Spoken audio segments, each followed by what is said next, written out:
Hayaan mong bigyan kita ng kaunting larawan ng nangyayari sa buong kanluran. Bawat bansa, pati na sa Amerika, Australia, wala ni isa sa ating mga kanluraning bansa ang ligtas. Tingnan mo ito. Tingnan mo ang nangyayari. Ibig kong sabihin, dapat masaktan ka dito.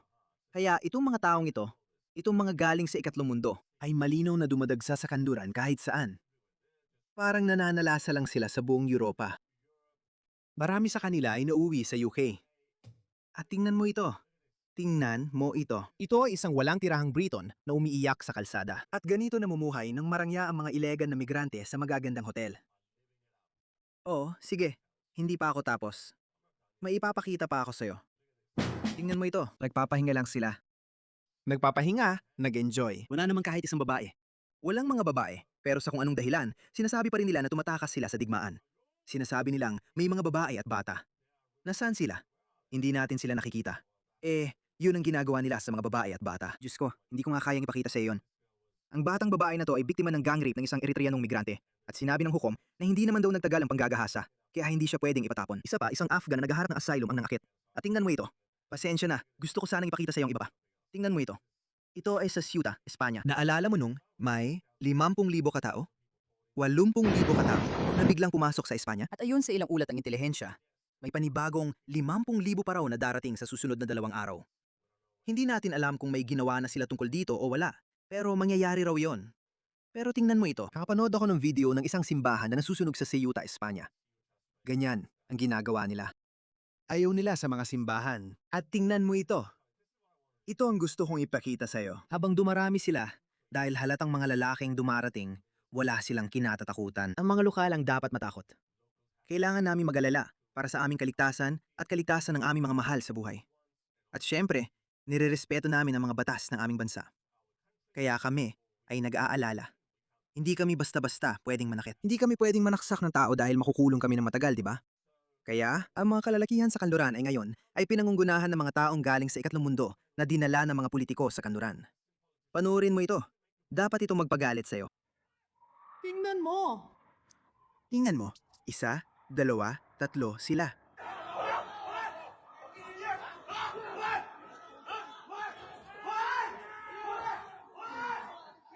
May isip mo ba yon? May isip mo ba na may kaluranin na gagawa ng ganyan sa kahit anong bansang Muslim? Papatayin ka ng mga tao. At tingnan mo to. Sila ang nanginghibabaw. Paano ito napunta doon? Yung mga sigaw. Tingnan mo to. Kaya may epidemya ng panggagahasa sa UK. Oh, tingnan mo to. Yung 3 mugshot sa itaas. Ibig kong sabihin, literal na daan-daan, 10,000 mga babae at batang babae ang ginahasa, inabuso ng sexual ng mga migranteng galing sa ikatlong mundo. Kaya itong mga pro-migranteng tao ay nagsisimula ng umamin. Tingnan mo to. Isa siyang dating conservative MP, si Edwina Curry. Sinasabi niya, Karyokuri. Hindi ko talaga alam kung paano bigasin yon, pero sige, kahit alin. Sinasabi niya na kapag nagbala ka ng maraming malilibog na lalaki, kailangan mo ring magbukas ng mga bahay aliwan. Pero ang halatang kailangan ng 1,200 na kabataang lalaki sa gitna ng isang baryo tulad ng maliit na Piddington ay isang bahay aliwan. Hindi ko iniisip na ibibigay nila yon. Pakiramdam ko, hindi yon papayagan. Kaya hindi sila magbibigay ng bahay aliwan. Dahil dito, yung karamihan sa mga babae, mga minor de edad na babae, o kahit mga kabataang babae, ay magiging biktima ng mga lalaking ito na dumarating doon. Tingnan mo yan. 5,683 na dayuhang mamamayan ang nadeport mula sa UK noong 2025 dahil sa pagnanakaw at mga kasong may kinalaman sa droga. Pero hindi dahil sa panggagahasa. Ang mga dayuhang mamamayan ay bumubuo ng halos 14% ng mga nahatulan sa kasong sexual na paglabag. 14%. Samantalang, 2% lang sila ng buong populasyon na mas mataas kaysa sa tinatayang 11%. Pasensya na. 11% na bahagi nila sa populasyon. Pasensya na. Sa tingin ko isinama ko lang ang mga illegal na migrante o mga bagong dating na migrante. Kaya ang ilang nasyonalidad tulad ng mga Afghan ay nagpapakita ng mas mataas na per capita na antas, tinatayan 3 beses kaysa sa mga British na mamamayan. Tingnan niyo ito mga kaibigan. Hindi rin ito naiba sa Estados Unidos. Tingnan niyo ito. Ang Newark City Hall ay nagtaas ng watawat ng Islam at bakit? Kung hindi ito tungkol sa reliyon o kung hindi sila sumusubok ng mangibabaw o palitan.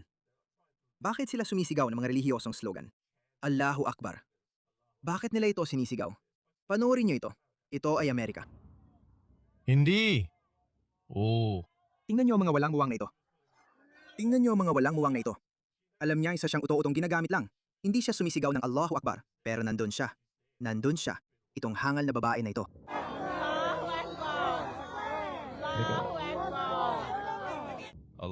ako'y aalis na. Ano to? Batas Wagball. Diyos ko. Ang mga nagtatag ng bansa ay tiyak na nagbabalikwas sa kanilang mga libingan. Sasabihin nila, ano ba to? Tawagin ng milisya. Nasaan na kayo mga lalaki? Tara na, tara na. Tingnan niyo ang nangyayari. Tingnan niyo ang Espanya. Tingnan niyo ang Pransya. Suriin niyo, tingnan niyo ito. Saan man pumunta ang mga Muslim? Sa kasamaang palad. Dala nila ang kanilang mga barbarikong kaugalian. Kaya napapapansin na ngayon ng Pransya ang pagtaas ng kaso ng female genital mutilation. Dahil kapag nagdala ka ng mga Muslim, dala nila ang kanilang mga Muslim na kaugalian. At ang FGM ay isa sa mga kaugaliang iyon kung saan pinipinsala nila ang ari ng mga menor de edad na batang babae. Dahil inisip ni Muhammad na kung hindi mo ito ahitin, kung hindi mo puputulin, kung hindi mo sasaktan ng ari, baka maging adik sila sa pakikipagtalik. Masyado nilang magugustuhan ang pakikipagtalik. Kaya para mapigilan sila o para hindi nila masyado magustuhan ang pakikipagtalik paglaki nila, putulin ito. Putulin ito. Kaya naman, ito ang dahilan kung bakit maraming Muslim ang gumagawa nito. Aminin ko na sinabi nga yun ni Muhammad. May mga sahih hadith tungkol sa FGM. Dayunpaman, ngunit sa hindi malamang dahilan, mga Muslim sa Afrika lang ang gumagawa niyan. Yung iba pang mga Muslim ay hindi sinunod si Muhammad tungkol dyan, kaya pakinggan natin siya. Tingnan natin kung ano ang sasabihin niya. Magandang araw sa lahat, maliban sa mga nagdadala ng kanilang mga anak na babae sa bakasyon sa kanilang bansang pinagmulan at sinasamantala ang bakasyon sa tag-init para pauwiin sila sa France na may mga mutilasyon sa ari. At oo, dahil sa mga gumagawa niyan, nakikita namin kayo. Kaninang umaga, may nakita akong visual mula sa isang asosasyon na talagang nakakagalit kung saan Isa nakasulat sa 10 na babae. The Femme Journey sa Seine, Saint-Denis ay sumailalim sa pagputol sa ari ng babae. Wow! Hindi ko alam kung napapansin natin ang kabaliwang ito. At ang proseso para dito, halos pareho pa rin. Dinadala ng mga magulang ang kanilang mga anak sa bakasyon. Ang isa sa 10 ay nangangahulugang 10% ng populasyon ng mga babae sa rehiyong yon, na isang Muslim na lugar. 10% ng mga batang babae. Maiisip mo ba yon? Nangyayari ito sa isang first world na bansa, Pransya. At sa totoo lang, nangyayari rin ito dati sa UK. Hindi ko alam ang kasalukuyang kalagayan sa UK. Pero kapag nagdala ka ng mga barbaro, dadalhin din nila ang kanilang mga barbarikong kaugalian. Lalo na kung hindi ka lalaban. Lalo na kung hinahayaan mo lang silang gawin ang gusto nila, gaya nito. Itaas mo ang iyong bandila. Sumigaw ng Allahu Akbar. Kung hinahayaan mo silang gawin ang gusto nila, gagawin nila ang anumang tingin nilang tama. Tingnan mo ito. Nangyayari ito sa New Jersey. Hinahayaan mo yan. Ang kanilang munting anak na babae sa bansang pinagmulan. Kaya ang mga bansang pinakamadalas Sub-Saharan. gumagawa nito. Ang weird naman. At sa totoo lang, kapag ang mga maliliit na baba ay bumabalik at mabuti, sila ay naging tinuli sila. Inalala ko na bawal talaga ang pagtutuli ng babae dito sa Pransya. Kung racist kami, bakit namin aalalahanin ng mga batang ito? Bakit? Ako, ayokong maranasan ng kahit sinong bata yon. Sigurado akong kayo rin, mga matinong tao, ay magsasabi ng pareho. Ayaw ninyong mangyari yon. Kaya nga minsan, sinabi ni Tommy Robinson na dadaling ko rito sa Britain ang lahat ng babaeng Saudi, lahat ng babaeng Muslim. Sinabi niya yon sa ganung konteksto na alam mo yon, kung paano pinagdadaanan ng mga babae nila yon. Dadaling ko silang lahat sa kanluran. Malinaw na hindi yon practical na solusyon pero ang kalupitan at ang mga racist, sabi nila, gusto niyang bahain ng Britain ng mga babaeng Muslim o ng mga Muslim. Parang bro, tingnan mo naman ang konteksto. Iyon ay kasuklam-suklam na pagpapahirap. Pagpapahirap talaga yon. Sobrang sama ng kalagayan nila doon. Hindi pa araw sila binibigyan ng lokal na pampamanhid ayon sa narinig ko. Na ito ay isang kasuklam-suklam na pagpapahirap na madalas itong ginagawa sa napakasamang kalagayan ng kalinisan na may mga babae na nawawalan May ilan na ginagawa ito gamit ang gunting o mga kutsilyo. ng buhay at higit sa lahat, ang mga babaeng ito ay traumatized. Buong buhay nila, dala nila ang naranasan nila at kaya ang Saint-Denis ang namungguna sa mga genital mutilation. At nakakatawa kasi ang alkalde ng Saint-Denis na siyang pinakamalaking lungsod sa Saint-Denis, si Bali Bagayoko, Oo. Na, ay palaging nasa media mula nang siya ay mahalal. ayan na. Inihalal nila. Inihalal nila ang kapwa nila Aprikano. Yun lang. Ganyan ang ginagawa nila. Electoral jihad. Jihad. Hindi sa pamamagitan ng bala, kundi sa balota. Nangyayari ito sa buong kanluran. Si Bali Bagayoko, na palaging nasa media mula nang siya ay mahalal, ay wala man lang sinabi tungkol sa mga batang babae na tinuli. Gayunman, ito ay isang bagay na partikular na nakakaapekto sa kanyang lungsod. Hindi ko siya nakita na nakikipagtulungan sa mga asosasyon sa komunidad, hindi ko rin siya nakita na nagsagawa ng kampanya para sa pag-iwas. Ayan, kaya maganda naman, nagpapakitang gilas siya sa pamimigay ng mga libreng gamit sa paaralan o mga bisikleta o kung ano-ano pa sa lahat ng estudyante. Pero ito na naidulot nito sa kanya, hindi naman ganun karami ng mga butante sa. Ibig sabihin, pakiusapan ang mga residente nito na huwag putulin ang klitoris ng mga batang babae kapag sila ay umalis sa bakasyon. Ayan, hindi na natin siya masyadong narinig. O, ang dahilan kung bakit hindi niya sinasabi ay dahil siya ay Muslim. Naniniwala siya doon. Malamang ginawa niya yon sa kanyang mga anak na babae. Pinag-uusapan natin dito ang pagpapahirap sa 10,000 kababaihan at mga bata.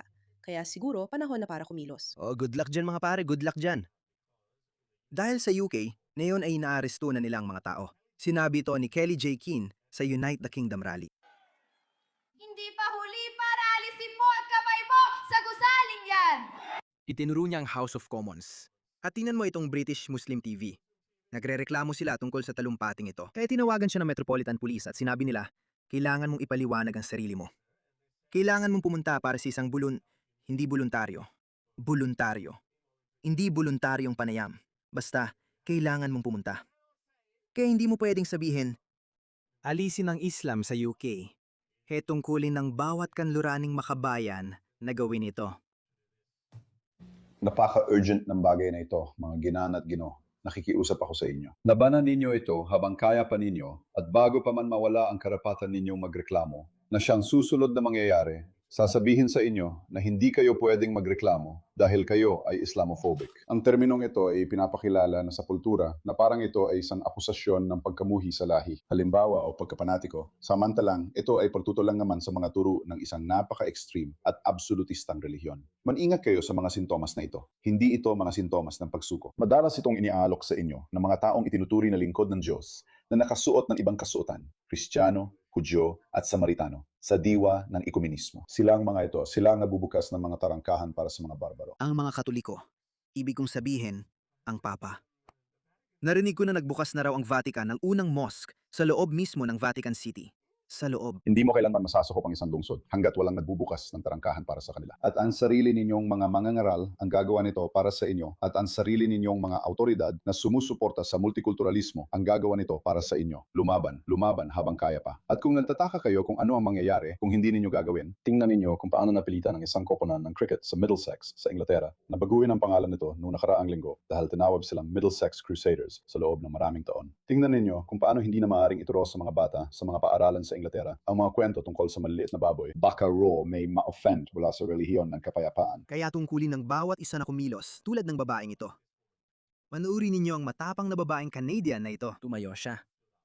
Tulad ni Kelly J. Keane, kailangan nating magsalita. Magsalita ka o tuluyan mong mawala ang iyong boses. Tingnan mo yan. Napakapangit ng mga subtitle na ito.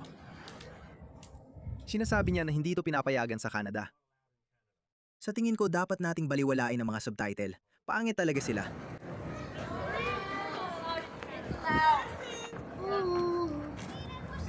Tigilan mo siya! Sinasabi ng mga matatalino, tigilan mo siya. Wag. Wag kang mag-jihad ng todo ngayon. Tigilan mo siya, tigilan mo siya, tigilan mo siya, tigilan mo siya. Tingnan mo yan. Tingnan mo to. May isang lalaki na nakabihis bilang sundalo ng Hamas. Siya ang pumipigil sa mga agresibo sa kanilang tribo. Hayaan mo na.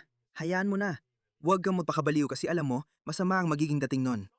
Hindi pa sila handa para sa isang hayagang digmaan. Hindi pa talaga. Pero hawak na nila ang inisyatiba. Nakuha na nila ang inisyatiba. Tinatawag nila Sila ang ang nagdidikta, sila ang may control. Kung may sunog or kung ano man, hindi ka pinapayagang pumasok dito. Mas marami. Pinapayagan. Sino man ang nakatira dito?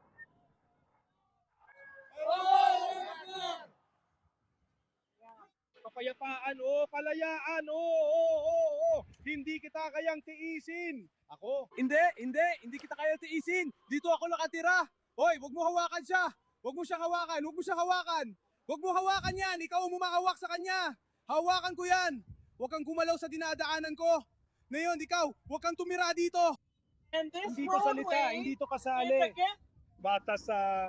Oo nga. Canada, labag ito sa batas. Nasa kongreso ka ba? Isang estranggero dito? Hindi ito kasali. Libre, laro. Hindi ito laro. Palestina. Ito ang dahilan kung bakit gusto kong sabihin ang Palestina. Pasensya na. Kailangan ko talagang sabihin. Putang ina mo. Palayain, palayain, palayain, palayain ang Palestina. Palayain, palayain, palayain, palayain. Tingnan mo to. Tingnan mo ang mga mananakop na to. Tara na. Hindi pa tayo sapat na galit.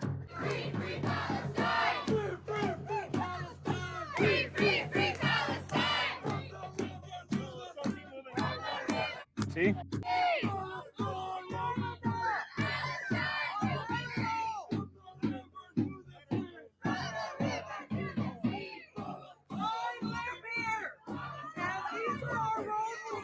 Israel. Tara na, Israel. Patuloy mo siyang Israel, bombahin. patuloy lang sa pambobomba. Kung ano man ang natitirang nakatayo, bombahin mo rin yon. Ewan ko, sabihin mo, alam mo, nakakainis sila. Sasabihin din natin yon. Bombahin mo sila. Bombahin mo rin ang natitira. Daan para sa kaligtasan at para makarating kami sa aming mga trabaho at makapunta sa TTC. Gusto kita na samahan papunta sa ligtas mong lugar. Hindi ako dadaan doon. Sige, kung saan mo gustong dumaan, ayos lang. Talaga? Hindi. Makinig ka. Si Christopher Hitchens ay siguradong magiging proud sa babaeng ito. Talagang hindi ka tanggap-tanggap sa Ontario. Talagang hindi ka tanggap-tanggap. Kung bakit natin hinahayaan ito sa ating gobyerno, ay talagang hindi ka tanggap-tanggap. Dahil ang gobyerno ng Canada ay binubuo ng mga duwag, katulad ng natitirang mga gobyerno sa kanluran, maliban na lang sa gobyerno ng US. Pero sa totoo lang, medyo napapagod na rin ako sa kakulangan ng aksyon ni Donald Trump laban sa Qatar. Iyon ba ang dahilan kung bakit binigyan siya ng isang Air Force One na jet ng Qatar? Ang Qatar ang pinakamasamang Islamistang bansa na sumisira sa kanluran. Maging ito man ay ang pagbuhos ng bilyon-bilyong dolyar sa mga unibersidad sa kanluran o ang tahimik na pagsuporta sa Muslim Brotherhood. Ang Qatar ang nasa likod ng lahat. At gayon pa man, may blind spot si Pangulong Trump. Wala siyang ginagawa laban sa kanila. Ulitin ko, ito ba ang dahilan kung bakit binigyan nila si Pangulong Trump ng jet? Ng Air Force One jet? Iyon ba ang dahilan kung bakit walang ginagawa si Pangulong Trump laban dito? Mahal ko si Marco Rubio. Si Marco Rubio lang ang tanging politiko sa administrasyon ni Trump na hayagang maraming beses tinulig sa ang radikal na Islam at ang paglaganap nito. Pero hindi lang yon. Tiningnan din niya ito mula sa pananaw ng kabihasnan. Naalala mo ba ang talumpating sa mga Europeo? Napakataos puso ng talumpating yon. Sa talumpating yon, sinabi niya, ang ating mga kapalaran ay laging magkakaugnay. Ibig sabihin, ang Europa at Amerika maaring nagkahiwalay tayo ng landas. Ang Europa ay patungo sa sakuna at ganon din ang Canada. Pero ang Amerika at Europa, pareho silang bahagi ng kanluraning kabihasnan. Maaring ang Amerika ang lakas ng kanluraning kabihasnan, pero ang Europa pa rin ang pinagmulan ng kanluraning kabihasnan. Hindi ito naayon sa mga pagpapahalaga ng kanluran. Gumising kayo. Lumaban kayo. Magsalita kayo laban sa Islam hanggat kaya ninyo. Tulad ng sinabi ko, kung hindi, magsalita na kayo ngayon o habang buhay ninyong mawawala ang inyong tinig.